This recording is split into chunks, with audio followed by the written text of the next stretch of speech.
like a lot of guys, when you're talking about a program like that to have teams in different parts of the country, he's like, well, we'll put one in Dallas. We'll put one in Miami. We'll put one maybe down in Louisiana, out in California, Ohio.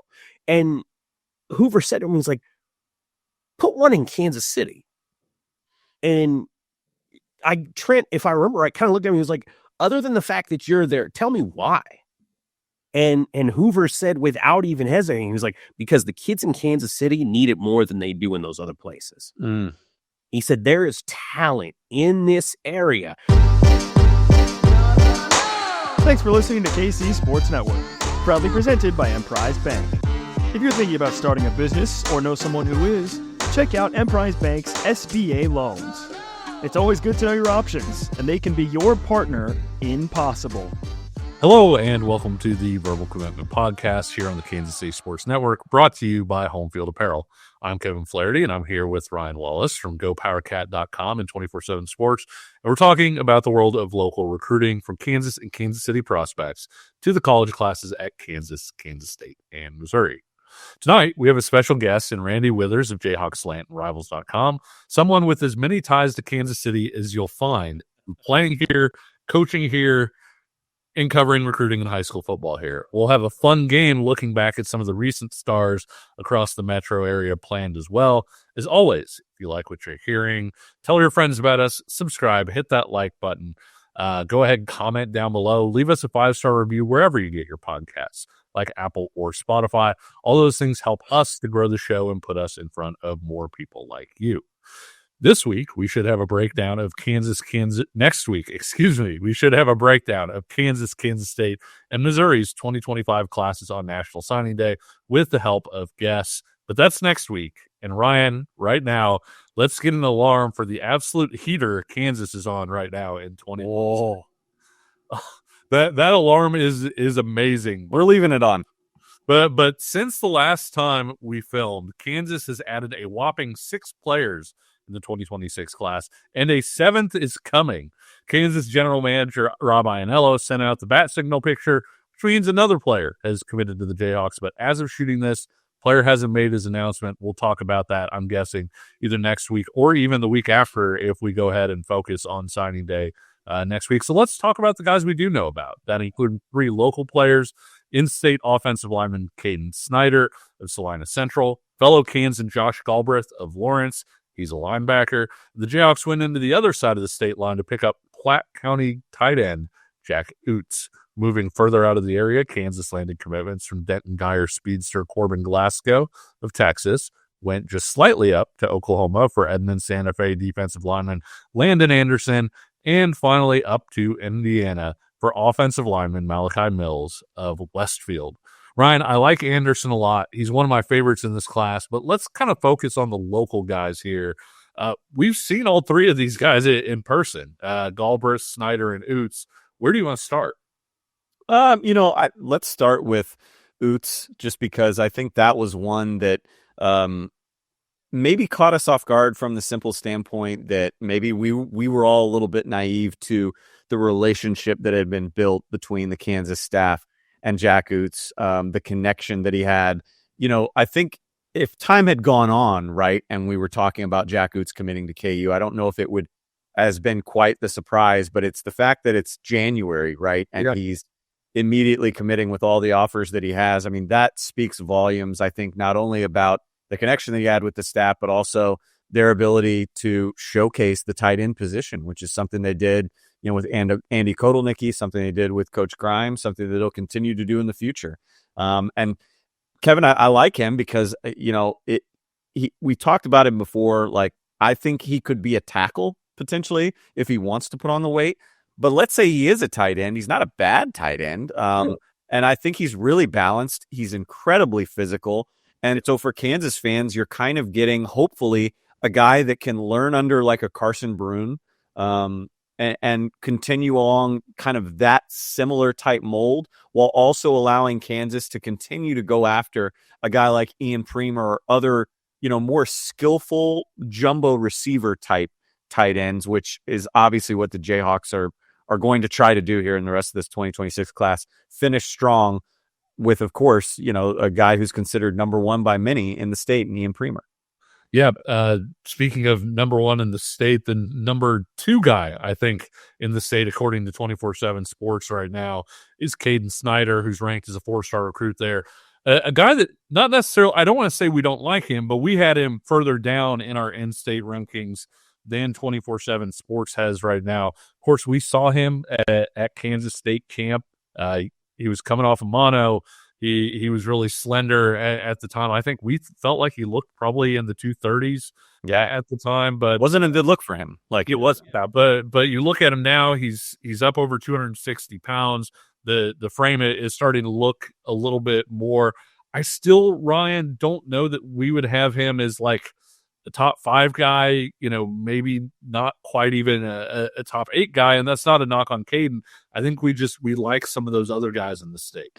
Well, and to be specific, we talked about this with Caden before. We like, I think, how he can project when you get the weight on him, when you get him in the strength program, when you get him, around guys and coaches that are going to coach him up on the technicality things, the mobility is there, right? But it's, things like, how he's attacking with his hands. And I mean, he's got a strong punch, but, how he's able to maneuver those guys with his hands and some of the technical things that we see the projection there, but how many times do we say it on the show? You got to have the floor for us as well. Not sure the floor is quite as high as others seem to think it is. But here's the thing about Caden, and I'm glad you brought up the part about him maybe having some mono and being a little thin, looking a little bit weaker. I think now looking back, it's starting to make a little bit more sense why maybe we weren't as high on him. And a guy that you and I really respect and value his opinion, like a Jake Sharp, who is very high and trains with Caden Snyder, is so high on him. And we were like, something isn't adding up here, right? Like Jake's really high on this kid. We see bits and pieces, but it's not coming together. I think the fact that maybe we didn't see the true Caden Snyder is starting to take a little bit more shape. Again, like you said, Kevin, a guy that probably projects a little bit more long-term than his recruiting ranking shows. But again, a guy that has all the traits to be successful in Lawrence.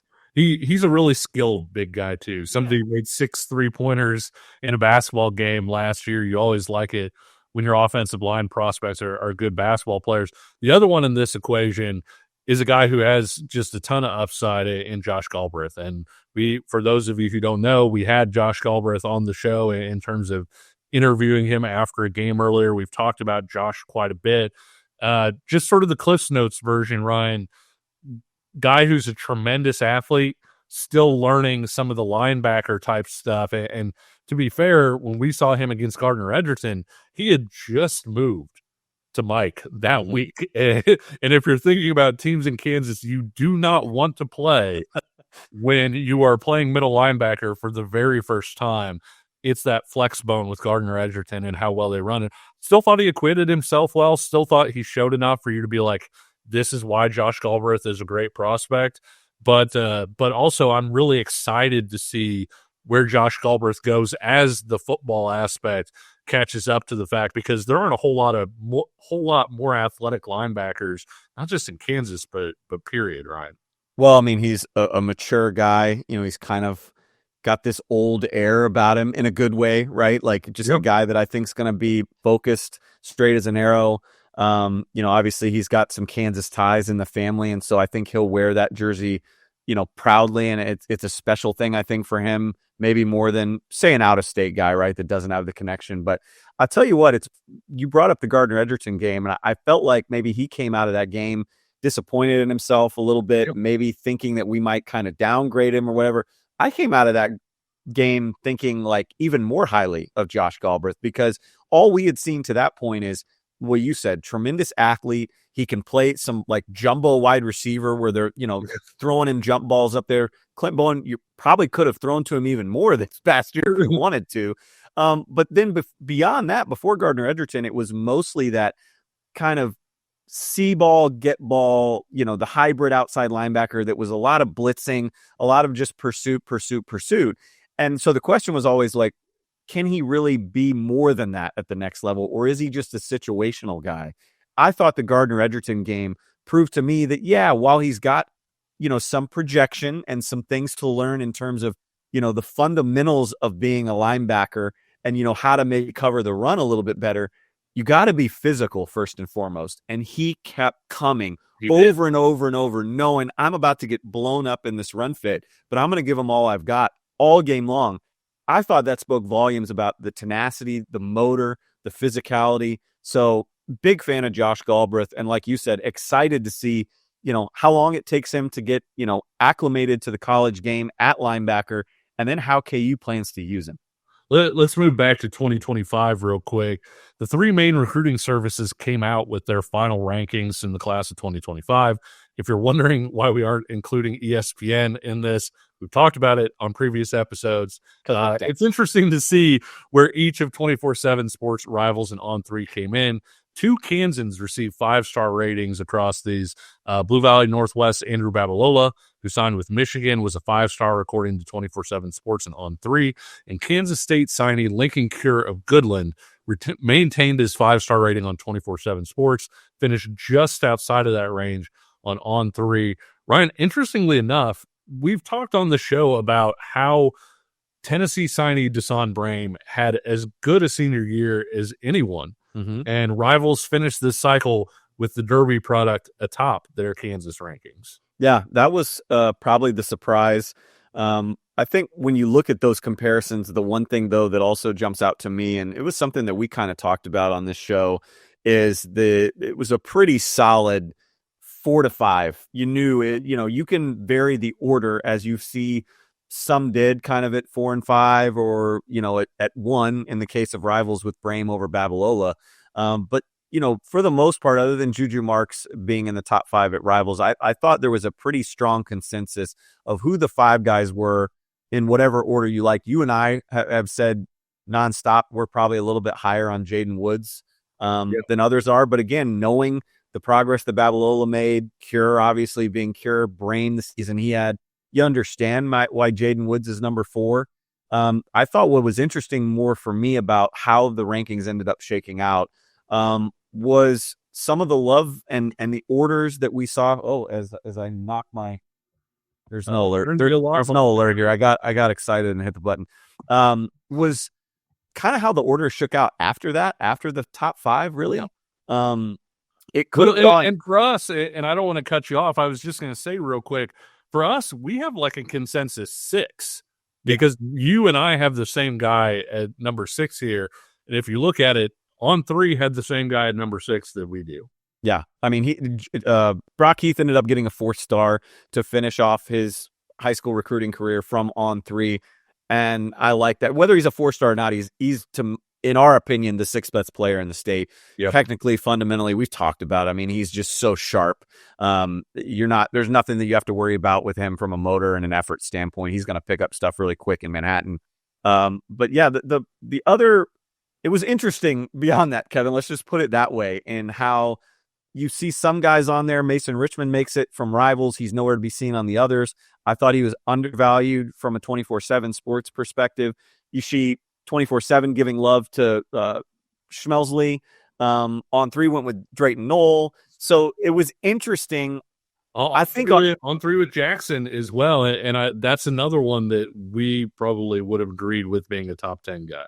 Martell Jackson, to me, if you'd asked me, okay, beyond just the order that you're seeing there, but like, who is a guy maybe kind of consensus outside the top 10, outside of On3, that I thought was kind of slighted the most in terms of like a name guy, it was Martell Jackson. Like Martell Jackson, I agree with you, probably deserves to be on a top 10 list. On3 made it happen.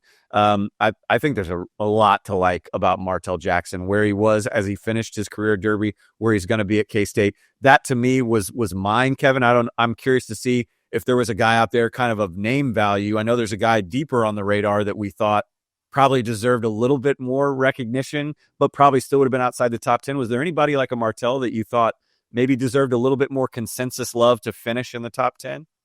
To your point, I don't know that there was somebody. I felt like you could go a lot of different ways with sort of that 9, 10, 11, 12.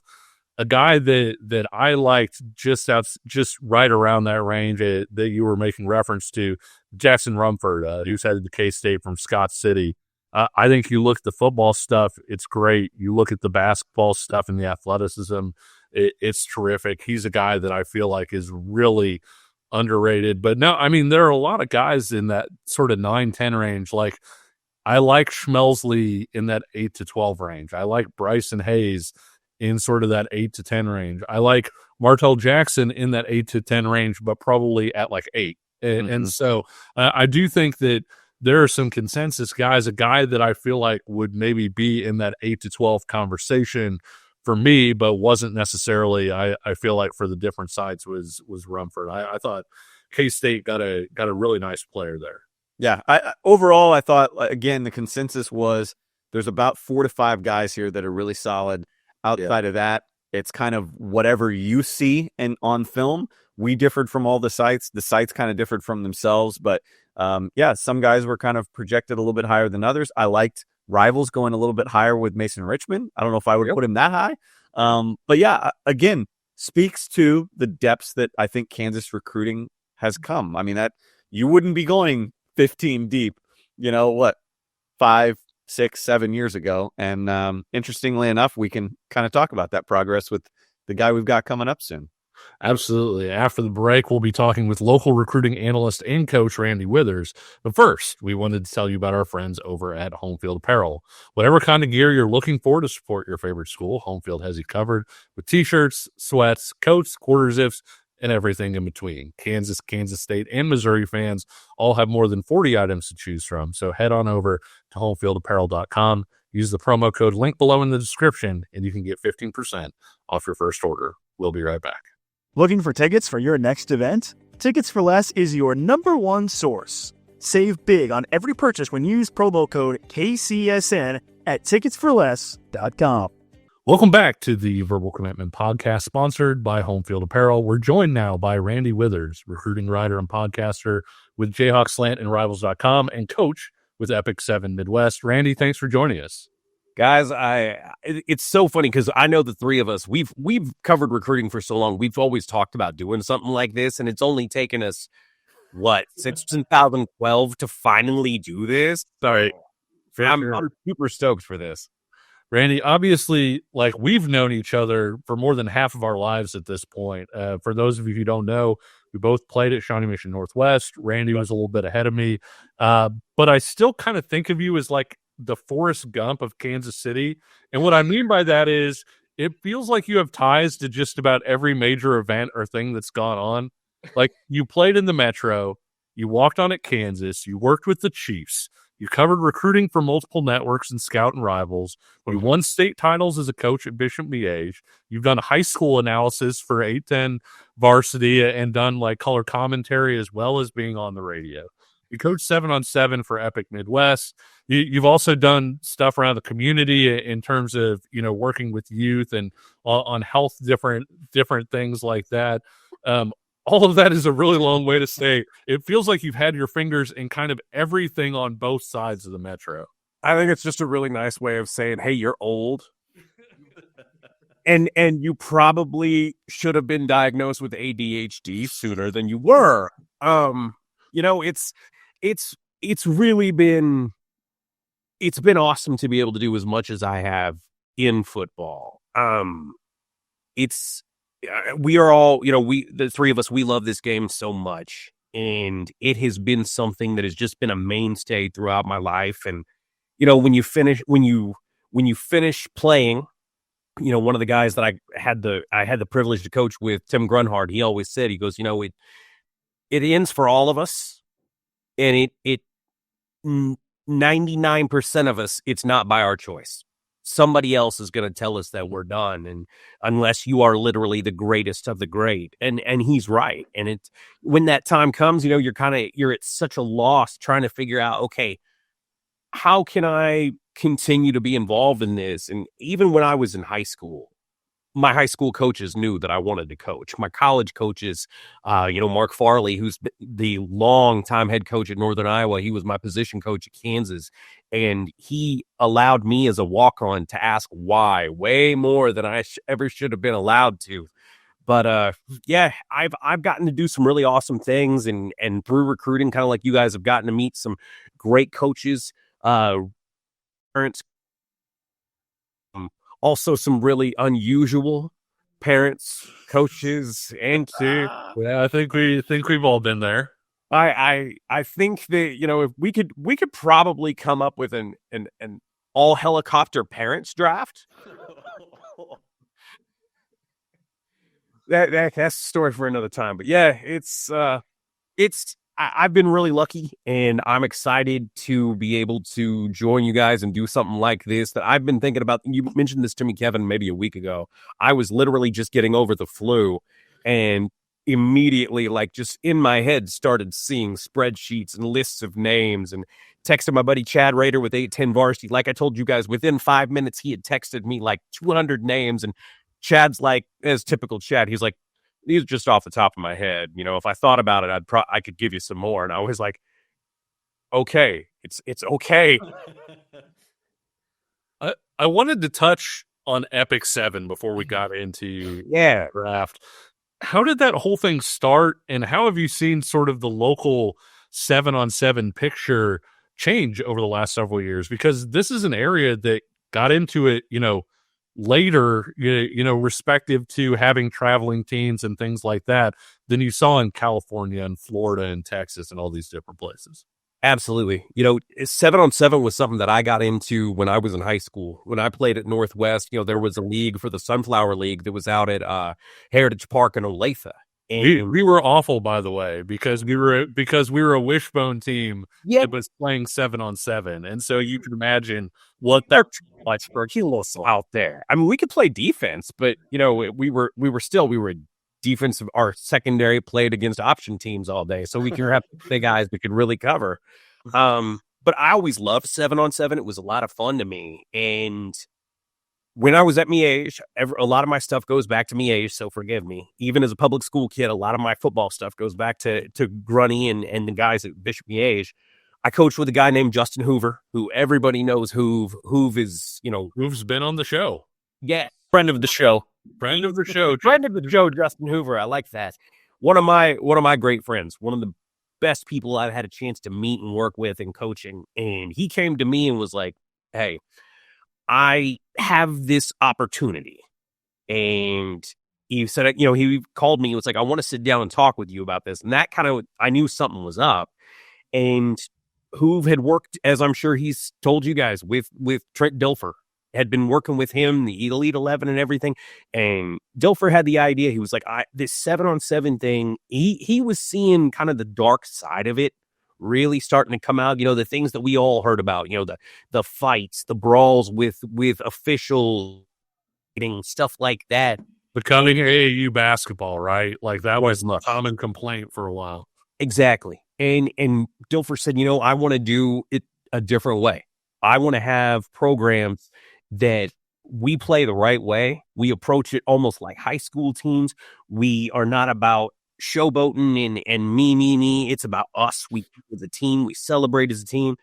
And Dilfer had been talking to Hoover about it, and he, like a lot of guys, when you're talking about a program like that to have teams in different parts of the country, he's like, well, we'll put one in Dallas, we'll put one in Miami, we'll put one maybe down in Louisiana, out in California, Ohio. And Hoover said to him, he's like, put one in Kansas City. And Trent, if I remember, I kind of looked at him, he was like, other than the fact that you're there, tell me why. And Hoover said, without even hesitating, he was like, because the kids in Kansas City need it more than they do in those other places. He said, there is talent in this area, but it doesn't, because of the high school rules of not being able to work with coaches and have spring ball and drills and very limited field time during the offseason, there was no way for guys to really develop skill. So when we started, gosh, it's been nearly a decade ago, we were the only 7-on-7 program in, not just in Kansas City, but in the region. And we had a team that our first year, I think we had 14 kids, 13 or 14. And that team was ridiculous. I mean, Graham Mertz was on that team. Graham Mertz, when he was still sitting behind Carter Putz at Miege, I had no idea who he was. And Hoover was like, you got to see this. And Graham Mertz was on that team. Jafar Armstrong was on that team. Kansas City Chief defensive back Eric Scott was on that team. so many guys. Kenyon Tabor, one of the best receivers that I have ever seen play in the state of Kansas from Derby High School. You can go on and on. There were so many dudes on that team. And the first tournament we went to was in Chicago. And just to show you how far things came, first day of it was pool play. We played 3 games. We did not score a point in 3 games. And it was because the speed of the game was so much different than what our kids had seen. Even these guys that were elite players that have gone on and played at the highest level of college football, in some cases, and won in the NFL, they had never seen anything like that, and they weren't ready for it. Now you fast forward, there are numerous teams from here in the Kansas City area, from Kansas and Missouri, that have gone on and played at the national level, that have played and really excelled at throughout the region and competed against the best players. And it's because guys are having the opportunity to develop skills, to develop and hone their craft in the off season. And it shows. When guys get the chance, they go to camps and stuff like that. And because of the 7-on-7 that they have had all winter, guys step out there at a rivals camp series or at a college camp at KU, K-State, or Missouri, and they can go against those kids that are from Florida, from California, and they're not afraid because they've seen it before. And it's been awesome to watch. Like when we first started, there were high school coaches that were like, they hated it. Guys would say, they're like, I'm telling my kids to stay away from this because it's a cash grab. And we would say to these coaches, I mean, we had high school head coaches, Leon Douglas, who's the University of Kansas director of high school relations. Also been on our show. Sure. Leon's friend of the show. Another good friend of mine. And, I would tell coaches, and Leon would tell them, be like, I help coach these kids. I don't run my program like that. I mean, you can trust us. And it went from the first year of some coaches saying, I'm telling my kids to stay away from you, to 3 years later, I had coaches calling me and asking, when are tryouts? How many kids can I send you? And would send me full scouting reports on their guys. And it's to see it flip like that, and to see kids get to have experiences and opportunities and get out, and some getting to travel for the first time and go on the road and have fun and build these relationships. That first team that I mentioned, those guys are all going to be in each other's weddings, man.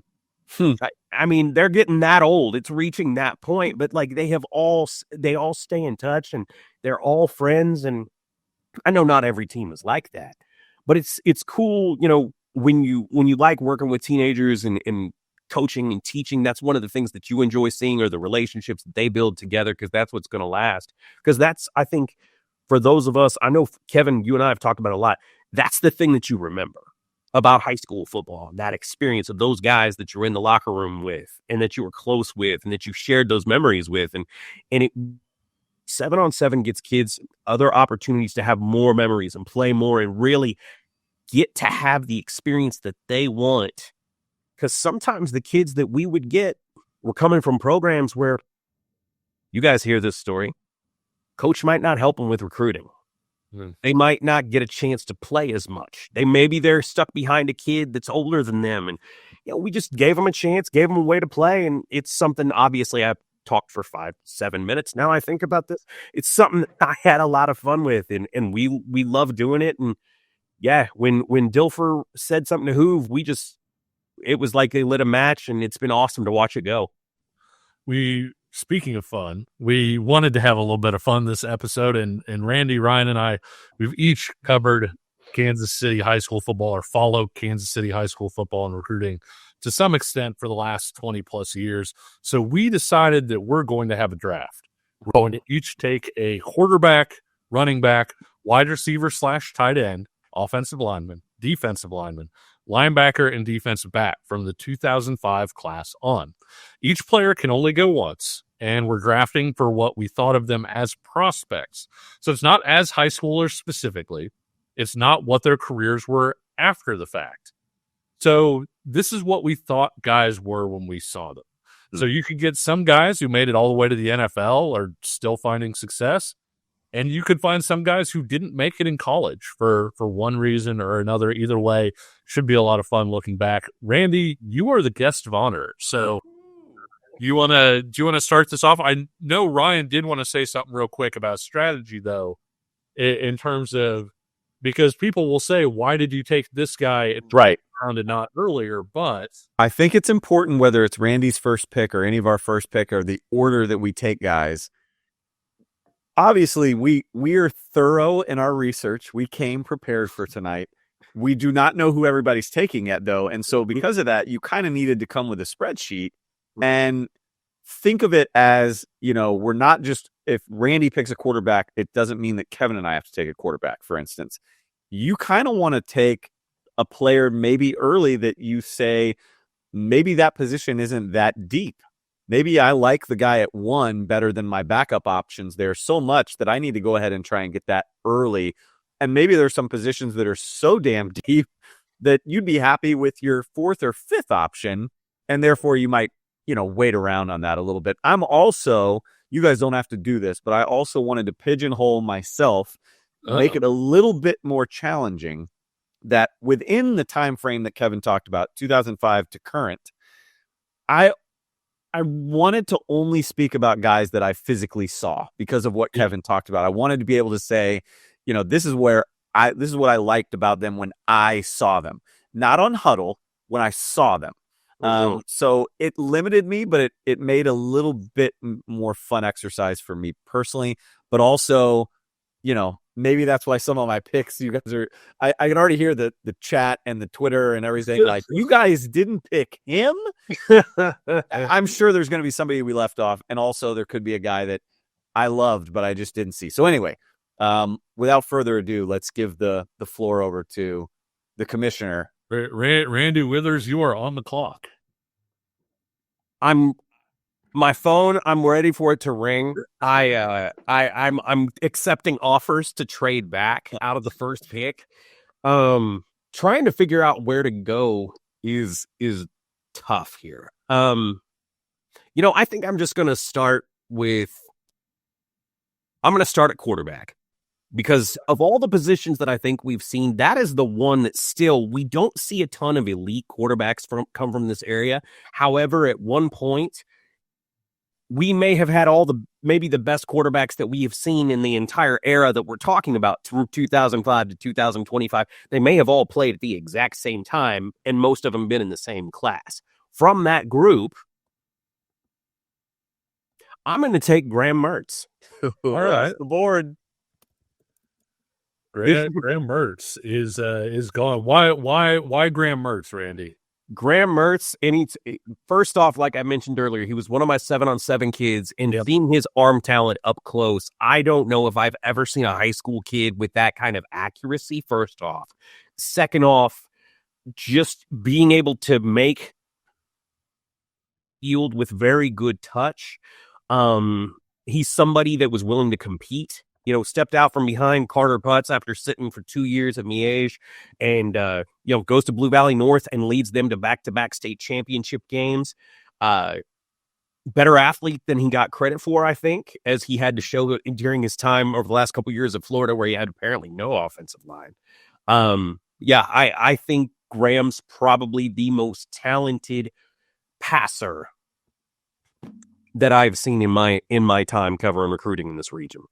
We saw him, Randy, at Kansas camp as well.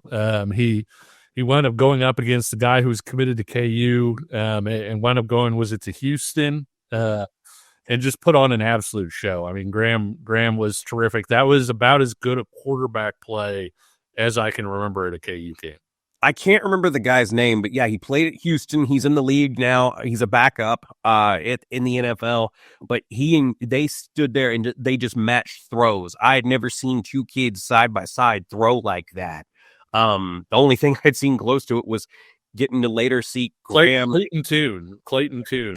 Yes, it was him and Clayton too. The only thing I've seen close was probably when I saw Graham working out in one of Hoover's sessions with Drew Lock. And I think Ryan Wallace was there too.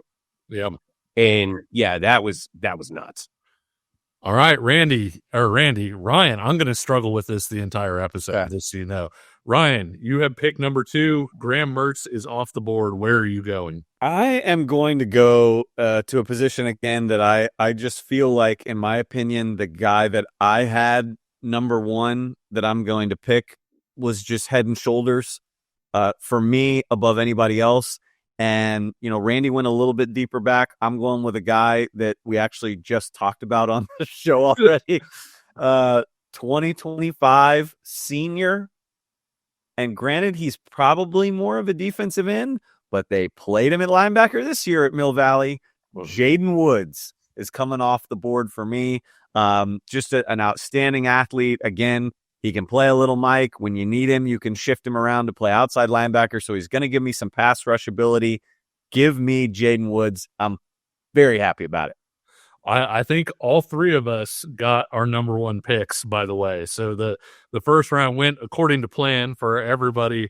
I'm going to swing on a guy I know both of you guys really love as well, and that's maybe the best guy, taking best player available, if you will, for me, and that's Braden Smith from Olathe South.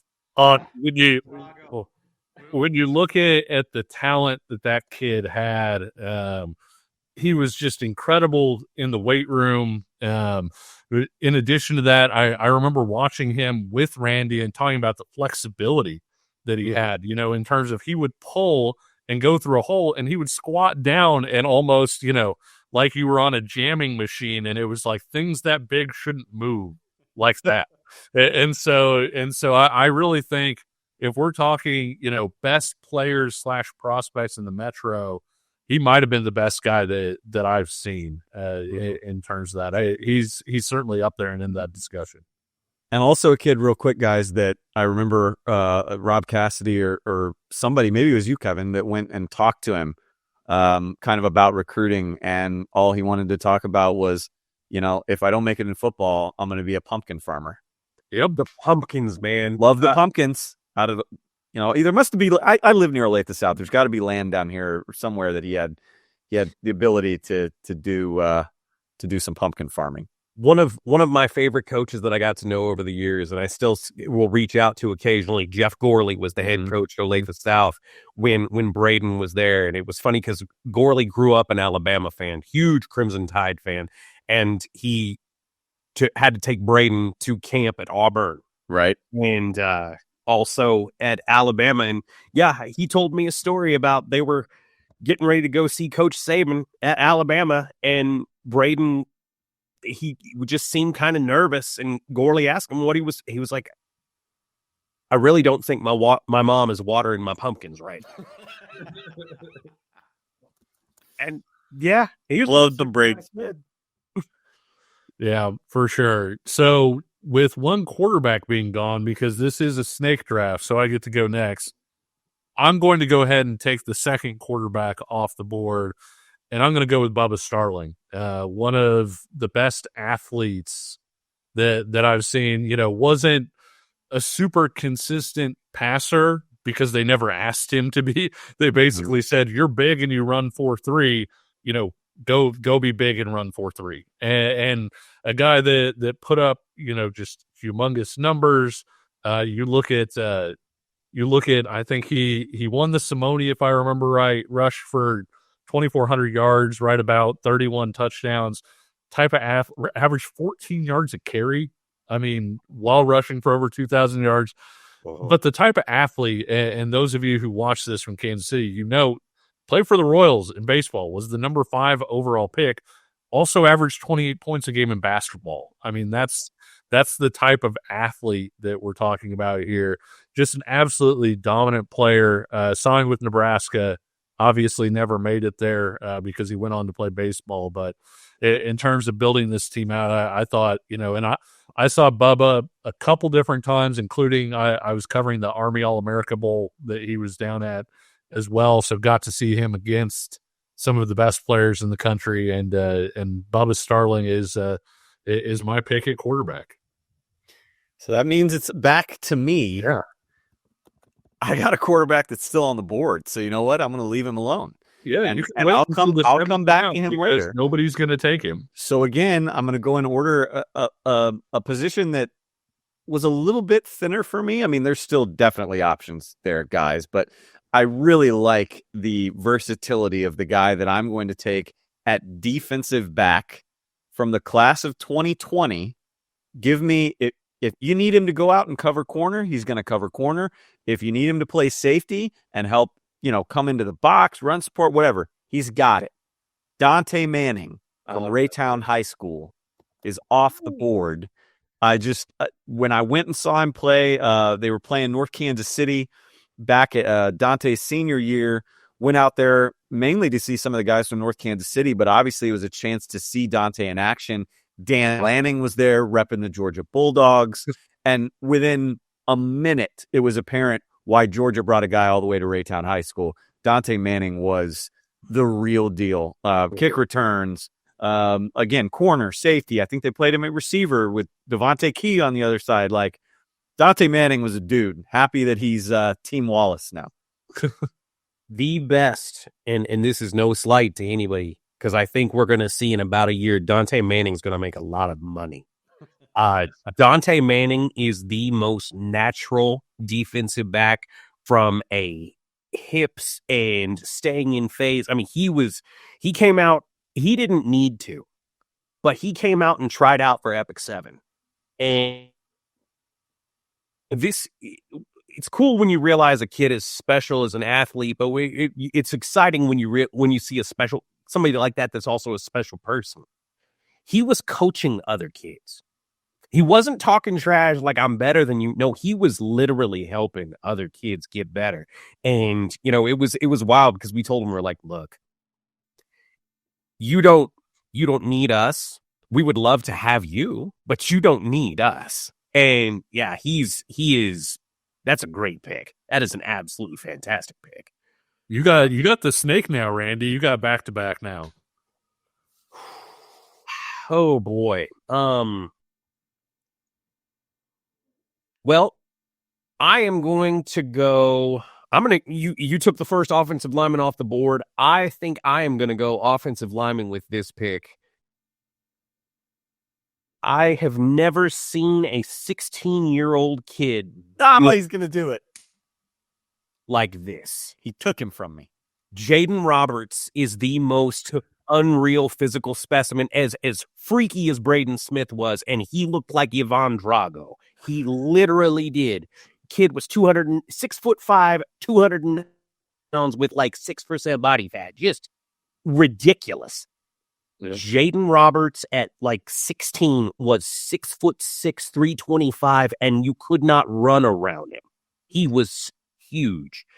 I will never forget seeing him at the A-10 varsity combine the first time.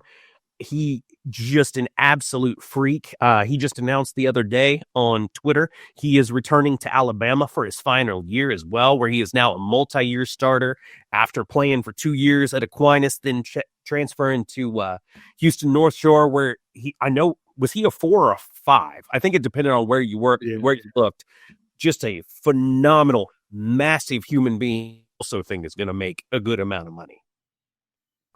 Yeah, right. Ryan was absolutely going to take him because in our conversations with Ryan, since I knew who he was taking it to, I told him I was going to take Braden Smith at 3, and told him, and we started talking offensive linemen, and I was like, that guy's the best guy I've seen since Braden. Like, I think that's a unanimous, you see the people on Family Feud where they're like, good answer. What is the worst answer possible?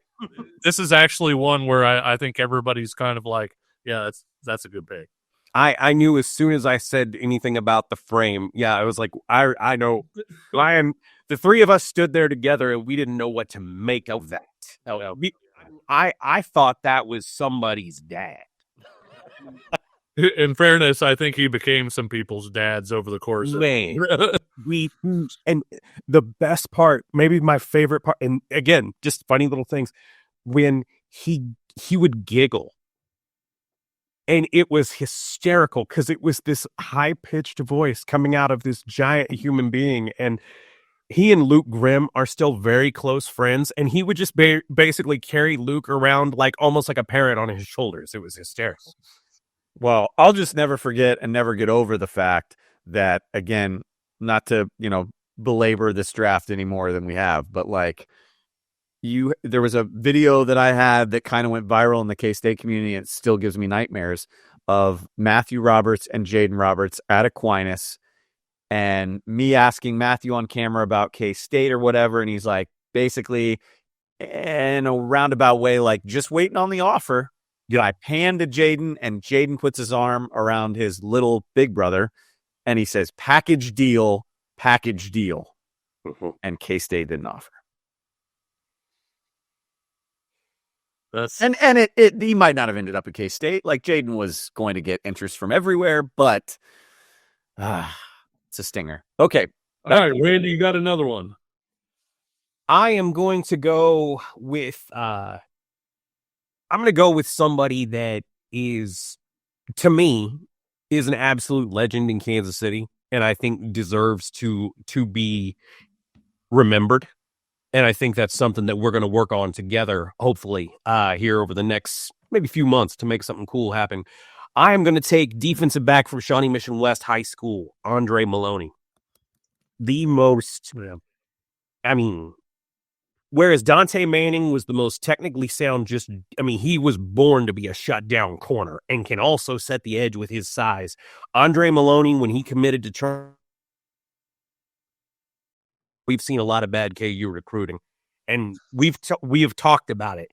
That was a transcendent kind of player. Andre was, and they had an offensive package they had already designed for him because of his ability as a wide receiver. He was an absolute shutdown corner with tremendous length. He was 6'1", 6'2", I think. Yeah, 6'1", 6'2", long arms, was like a legit like 4.4 flat type of a kid, where he could run slightly faster than that on some days. Other days, maybe he'd slump all the way down to like a 4.43 or something like that. But just a ridiculous athlete, great kid.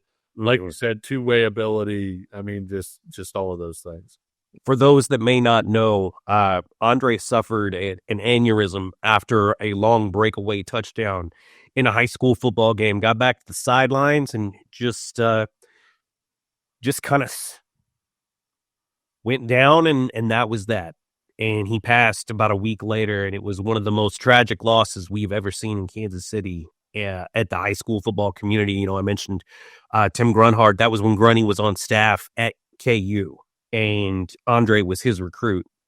And he and I have talked about it. He said, he was like, I went from working on getting him tickets on Tuesday, Wednesday for the game the next weekend. And he said, and then by Sunday we were figuring out where his funeral was going to be. Just a horrible story, but an unbelievable young man. And he's definitely high on my board, no question. Obviously, you almost hate to phrase it this way, but certainly one of the great what ifs, in Kansas City football history. I did want to ask you about another what if real quick before Ryan's pick. Not for that kind of reason, but a guy that I know you coached that I considered in the defensive back group. I haven't taken a defensive back yet, but you two both have, so I'm pretty sure who I'm taking. As somebody who saw him play football, Randy, how good was Trevor Relaford on the football field? You're going to do this to me? So Trevor, who for the longest time was just known as being Travis Relaford's little brother. Sure. Trevor came out. He played 2 years at Miege for us at the defensive back position, picked off 12 passes in 2 years, was an all-state selection, unanimous all-state, top 11, everything his senior year. Also played wide receiver. I watched him crossover dribble a punt return between his legs as he was running it back against Blue Valley, and one of the most unbelievable things I had ever seen. When he committed to go play basketball at the University of Alabama, for the Crimson Tide, I had already put together his football highlights. Running had asked me to, and it actually had his former NFL agent, Tom Condon. He had Tom Condon evaluate, and they were extremely impressed. And so I sent his highlights. I asked him, I was like, should I send it to Saban? And he was like, absolutely. So I packaged it and sent it to Coach Saban and basically said, I just want you to know that this is across campus from you. And I remember texting with Trevor, and he told me, he was like, Coach, it's weird. And I was like, what? And he was like, Nick Saban's at basketball practice. He was like, and I said, well, he's not there because he likes basketball. It's like, Nick Saban doesn't actually like anything. And I asked him, I said, why wouldn't you consider trying to play football? Because they expressed it, they wanted to really look at doing this. And Trevor's explanation, he was like, I've played basketball so long, I can literally visualize every single thing that could happen on a basketball court. And he was like, I don't have that with football. So Trevor ended up playing 10, 12 years in Europe and is now the voice of SEC basketball. So, I mean, he obviously made a good choice, but heck of a football player, though. Unbelievable defensive back, tremendous range, great instincts. Yeah. All right, Ryan, you are up next, my friend. Okay, I'm going to go ahead and just clear the board off at offensive line. I know I don't have to, but I'm just going to go ahead and do it. I'm going to head over to I'm going to stay in Lawrence, but not for a Jayhawk, a guy that spurned the Jayhawks and went to Manhattan. Give me Scott France out of Lawrence Free State High School. Just one of the meanest SOBs when, the helmet came on. I still remember him sending me the highlight tape when they played Olathe North and Kevin Young.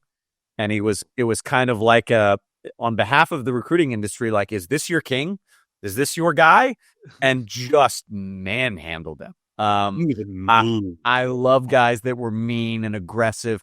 But he trained with Imani Bledsoe. He was more athletic. Yeah. I mean, I think that he was more athletic than he got credit for, and just a tremendous high school player for Free State. So give me Scott France at offensive line.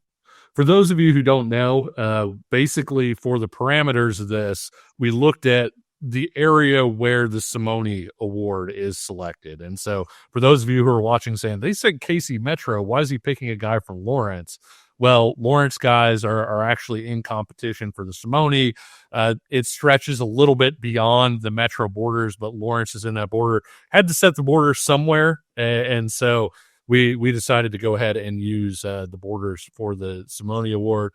I'm going to stick in Lawrence and go with the guy that we all just watched playing for the Jayhawks. I'm going to go running back and go ahead and go with Devin Neal. He was a guy that we've talked about on the show. Mm-hmm. We actually had Devin Neal on our very last show. So Randy, big shoes to fill, obviously.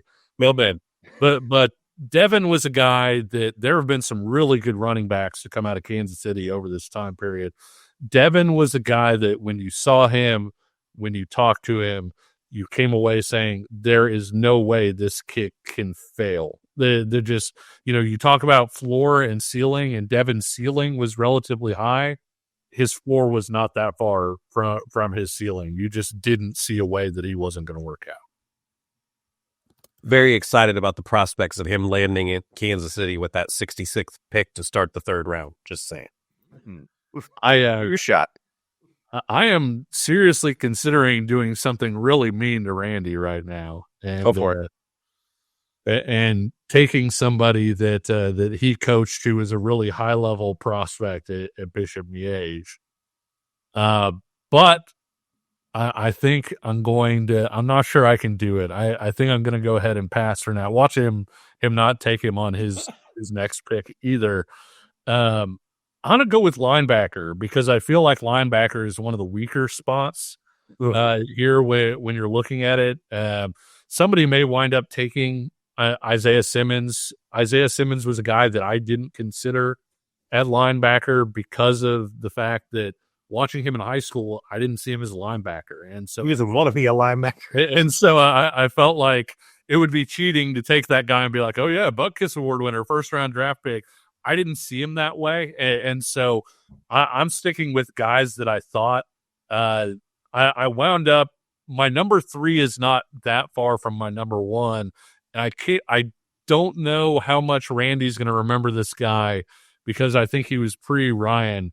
But I'm going to go with Blake Lawrence from Shawnee Mission West. There have been some really good linebackers in the state. Actually, Blake wasn't my number 1, as weird as that sounds. My number 1 was Brian Smith from Aquinas. Was outstanding, went to Notre Dame, was very, very good. But there was something I connected with in Blake Lawrence's tape. Watching him in person, he was a heat-seeking missile, was a guy that absolutely flew all around the field. And when he got there with really nasty intentions. You watch the tape, everybody is flying back on contact in this one. And so as much as I love Brian Smith, and I have to say I'm sorry to Michael Rose-Ivy, you were also in consideration for that pick, but I'm going ahead and going with Blake Lawrence at linebacker. Okay. So it's back to me. Since Kevin went ahead and took running back off the board, I'm going to go back to that position. Devin Neal was my number 1, so I got to go to kind of a backup here. And I juggle between 2 names. The one that I'll tell you that I'm not going to take, but I thought long and hard about it because he was the Marshawn Lynch of Kansas City in, 2019. Thought about Clyde Price. Yes. Thought about Clyde Price. I'm not going to take Clyde Price because, guys, there is a 2-time Simone Award winner. Oh, good. It is still on the list too as well, and it is Dalvin Warmack. Yeah, I love the versatility from Dalvin. When I saw him at Blue Springs High School on numerous occasions, just tremendous vision, tremendous balance. You knew he was short, but he could do so many other things to affect the game and be an impact on offense as both a rusher and a receiver. I'm taking the Wildcat, Dalvin Warmack. After Darren Sproles, every short running back in Kansas / the Kansas City area was the next Darren Sproles, whether they played like him or not. And you even saw this with Dylan Edwards at Derby. People would say, oh, Darren Sproles, they were entirely different players. They were both short. That was about the only thing that he shared with Dylan. Dalvin Warmack is probably the closest approximation. If you're saying somebody has to be like the next guy, he was probably the closest that I saw. I know he didn't really, super pan out at K-State, but in high school, like everybody was like, that is that dude. He was that good. Who is up now? It's you for the snake again. Oh, whoa. Okay. Randy's looking like he wants to smoke a couple cigarettes like for next. Well, let's see. I think I'm going to go defensive line first. Okay. I felt like this was the most loaded group out of all the groups, probably. I'm going to go with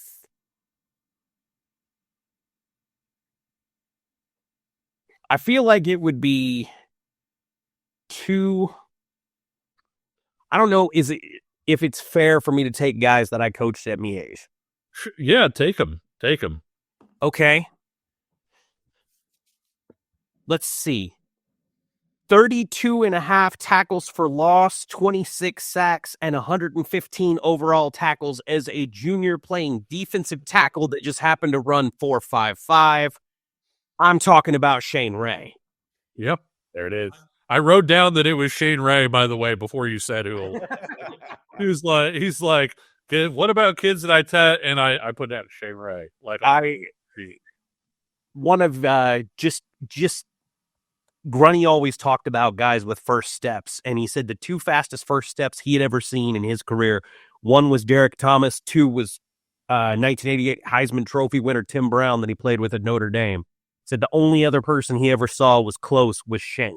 And he just imagine coming off the edge. He really kind of was one of those rush ends, maybe before you really saw as much of it.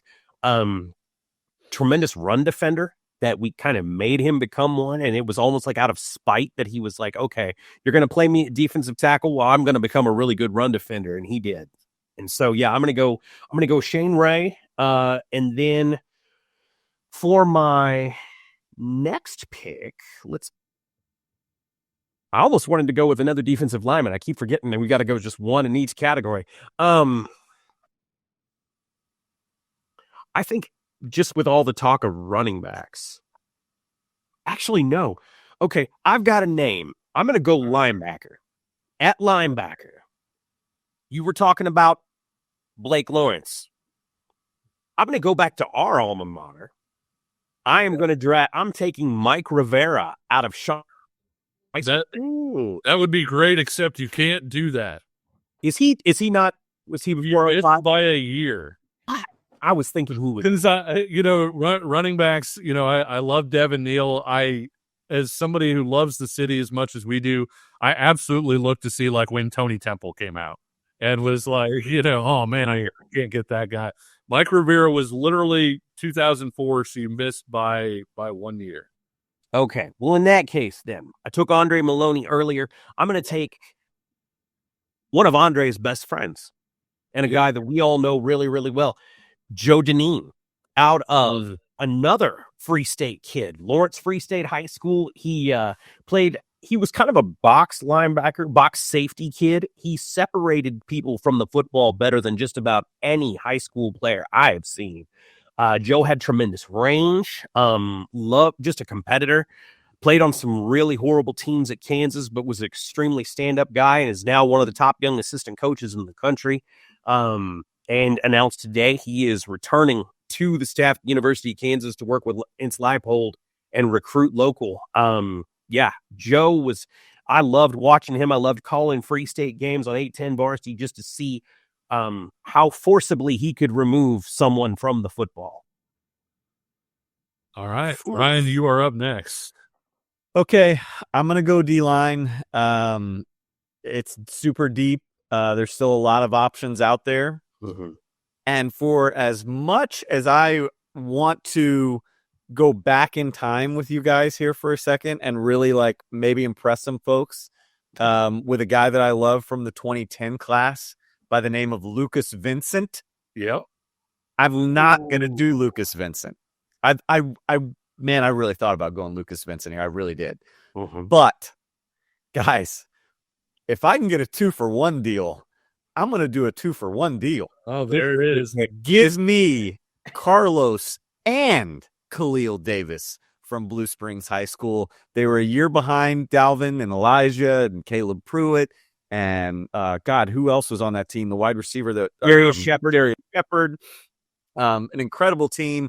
But the Davis twins, man, I would go out there and watch them at a summer camp, and they would get like sacks and then come off the field doing backflips at like 290 pounds. I believe Carlos might have been the Buck Buchanan Award winner his senior year. I mean, they were freak athletes. They were obviously stout defensive tackles that could go against the run, but they were going to pressure the hell out of a pocket.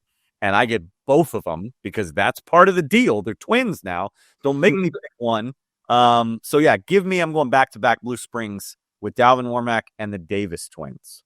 I love that. I've got the back-to-back. I'm going to go with a guy that was earlier in our tenure, but is one of the best players that I've seen in the city. If defensive line wasn't such a deep group, I probably would have taken this guy earlier. And it's another kind of tragic story, and that's Michael Keck of Harrisonville.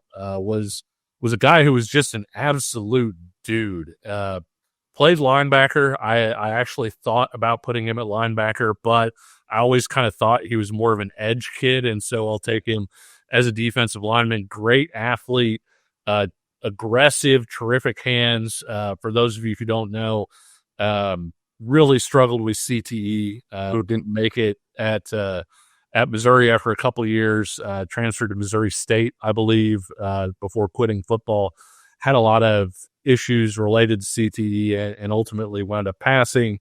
asked that his brain be studied by science, and they came back and basically said we've never seen CTE as bad as what this kid has. But man, if you saw him as a prospect, you knew he was If you saw him as a prospect, you understood why he was such a national recruit, why he was such a stud guy, great kid at the time. It was just absolutely awful what wound up happening there. And for my second pick on the back-to-back, I'm going to be nice to Randy again. I'm going to go wide receiver, but I'm not going to go with a certain 6'3" wide receiver who played for Randy, and Randy also coached his position. I'm going to go off the wall a little bit and go with Keenan Garber at Lawrence Freeston. Oh, there you go. He was a guy that I really thought coming out of high school was an absolute dude. And you have to remember, when Les Miles got the job, one of his very first calls was to Keenan Garber and trying to tell him, like, hey, I had Odell Beckham Jr. You need to come over to Kansas and play here. Wound up going to Kansas State. Receiver ultimately didn't wind up working out. It shows the type of athlete he is, though, to go from that to being a starting level corner in the Big 12. Just an absolute explosive downfield threat. A guy that I really loved watching. I thought was somebody that was really underrated by the recruiting services coming through, but I'm going to go with Keenan Garber with that pick. Okay, I will stick at wide receiver, and I'm also going to be nice to Randy. I might surprise some folks with this pick because there were a number of guys on the board that I thought about. I went back and forth, like, do I want kind of a tight end, right? A bigger bodied guy? Yeah. Do I want like the shiftier, just speed demon, more Keenan Garberish? I ended up kind of coming to, why can't I just have both? And so I'm going back in the basket to 2014 and a guy that I watched come to the Rivals camp and just torch kids from Chicago, St. Louis, some guys that they brought up from Texas. He ended up winning the slam dunk contest in the Kansas versus Missouri game that year. An unbelievable athlete who did not play college football until last year, Monty Harrison out of Lee Summit West. He was a freak. Going to Nebraska. And then baseball comes. He's a tremendous baseball player, goes and plays in the major league system for however many years it was. And then last year decides, like, yeah, I've still got some college eligibility. And so I believe he's still on the team at Arkansas. And I think is flirting with the 3 deep at like 30 years old or whatever. Just an absolute freak. I'm really pleased with that one. It might be kind of a little off the radar for some folks, but that dude was a freak. Absolutely.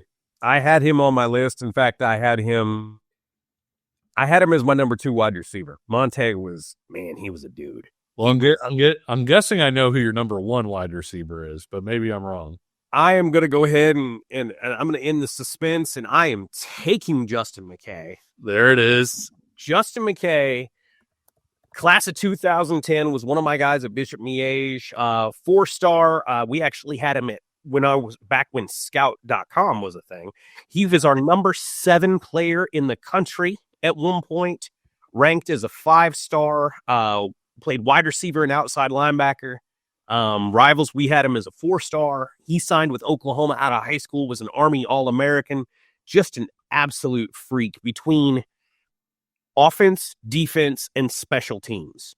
His senior year, he did not win he didn't win any of the Simone Awards, not the best small class player, not best anything.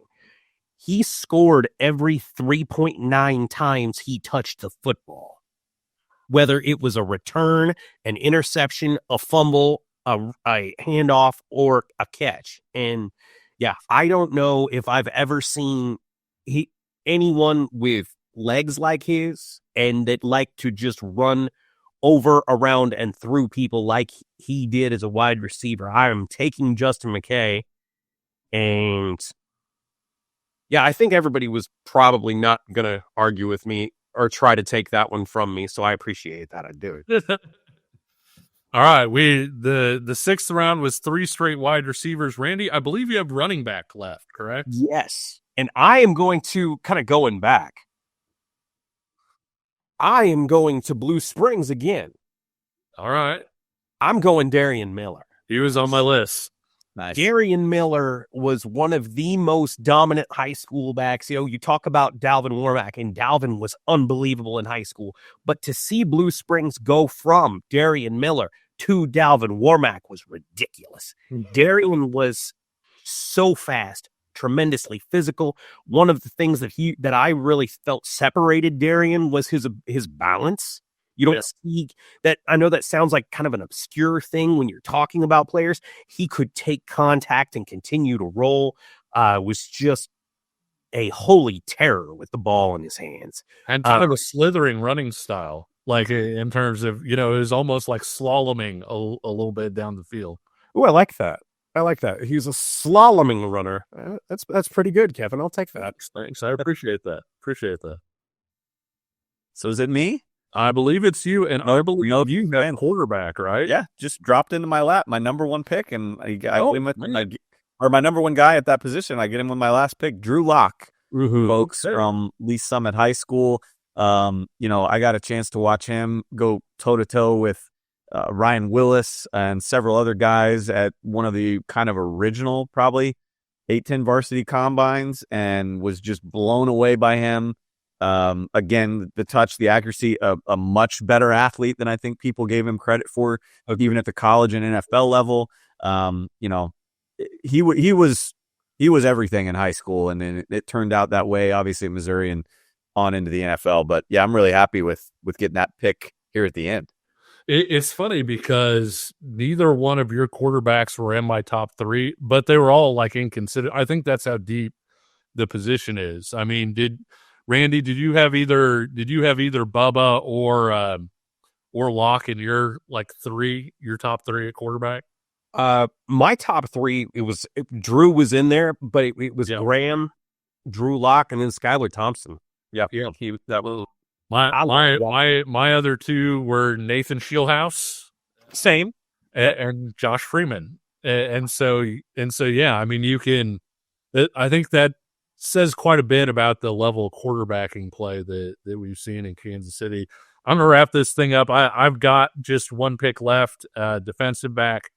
I'm going with Mario Goodrich from Lee Summit West. You were talking about guys who stay in phase, and just Goodrich wasn't as technically sound as Dante was, but Goodrich had so much natural athletic. He was fluid without trying to be fluid. Everything came so natural to him. I'm really happy that he was still available. Obviously, you both took DBs a while back, so I knew he would be available. But at the same time, heck of a player. Wound up going to Clemson, and so yeah, this is a fun exercise. Real quick, Randy, is there anybody who didn't make your team, but basically is a guy over that period that you really liked, you were high on, you were higher than college coaches on, and maybe that you hit on? Luke Grimm. Yeah. Luke Grimm is the best. I told people this when he was at Ray Peck, and when he committed to KU, I told everybody on our message boards this, and I have stood by it. He is the best high school route runner I've ever seen in the Kansas City area. Just an absolute technician.